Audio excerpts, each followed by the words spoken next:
कागल विधानसभा मतदारसंघात hybrid annuity अंतर्गत सुरू असलेल्या रस्ते विकास कामांमधील दिरंगाई आणि दर्जाबाबत वैद्यकीय शिक्षण मंत्री हसन मुश्रीफ यांनी प्रचंड नाराजी व्यक्त केली आहे। या पार्श्वभूमीवर मंत्रालयात सार्वजनिक बांधकाम मंत्री शिवेंद्रसिंहराजे भोसले यांच्या अध्यक्षतेखाली विशेष बैठक पार पडली। या बैठकीत मंत्री श्री भोसलेही मंत्री श्री मुश्रीफ यांच्या भूमिकेशी सहमत झाले। याबाबत अधिक माहिती अशी की विधानसभा निवडणुकीपूर्वी हॅम हायब्रिड ॲन्युइटी योजनेतून मतदारसंघातील रणदिवेवाडी, कागल, नदीकिनारा, मुरगुड, सेनापती कापशी ते काळेभैरी देवस्थान मार्गे गडिंग्लज 71 किलोमीटर आणि बेलेवाडी, हुबळगी, उत्तूर ते गडिंग्लज 24 किलोमीटर या रस्त्यांचं काँक्रीटीकरण 2 प्रमुख पॅकेज मंजूर करण्यात आली होती। मात्र मुख्य कंत्राटदारानं ही कामं पुढं सबलेट म्हणजे पोट मक्तेदारांना दिल्यानं आणि वेळेवर बिलं न दिल्यानं कामांच्या दर्जाबद्दल व वेळेबद्दल सातत्यानं अनेक बैठका घेऊनही परिस्थितीत सुधारणा होत नव्हती। डिटेल एस्टिमेट करीत असताना त्यामध्ये अनेक कामं समाविष्ट करायची राहून गेली होती। याचाही नागरिकांना मोठा मनस्ताप सहन करावा लागतोय।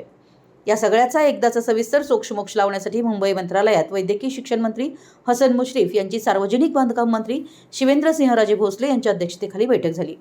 या बैठकीत प्रामुख्याने कसबा सांगाव गावातील रस्ता, मौजे सांगाव गावातील रस्ता, कागल शहरातील रस्ते, गटर्स आणि युटिलिटी शिफ्टिंगची कामं, कागल मुरगुड रस्त्यावरील सिद्धनेरली नदी किनाऱ्यावर दूधगंगा नदीवरील नवीन पूल, मुरगुड शहरातील कामं व गटर्स, मुरगुड सेनापती कापशी रस्त्यावर सर पिराजीराव तलावाजवळील एलिव्हेटेड पूल, अलाहाबाद सेनापती कापशी दरम्यान चिकोत्रा नदीवरील नवीन पूल, सेनापती कापशी चौकातील रस्ते व सुशोभीकरण इत्यादी सर्व कामं तत्काळ एस्टिमेट करून प्रस्ताव मंजुरीसाठी पाठवण्यात ठरलं। सर्व प्रलंबित कामं तात्काळ मार्गी लावण्याचे निर्देश बैठकीत देण्यात आले। या बैठकीत सार्वजनिक बांधकाम विभागाचे सचिव रस्ते शरद राजभोज, MSIDC महाराष्ट्र पायाभूत सुविधा महामंडळाचे व्यवस्थापकीय संचालक ब्रिजेश दीक्षित, मुख्य अभियंता श्री थांडे, व्हिडिओ कॉन्फरन्सद्वारे सार्वजनिक बांधकाम विभाग कोल्हापूरचे अधीक्षक अभियंता तुषार बुरुड, कार्यकारी अभियंता श्री मिरजकर, मुरगुडचे माजी नगराध्यक्ष राजेखान जमादार, माजी पंचायत समिती सदस्य शशिकांत खोत, मुरगुडचे नगरसेवक विशाल सूर्यवंशी, सुनील चौगुले, संदीप भारमल, नितीन कलगुटगी, कागल नगरपालिकेचे पाणीपुरवठा अभियंता विजय पाटील आदी उपस्थित होते।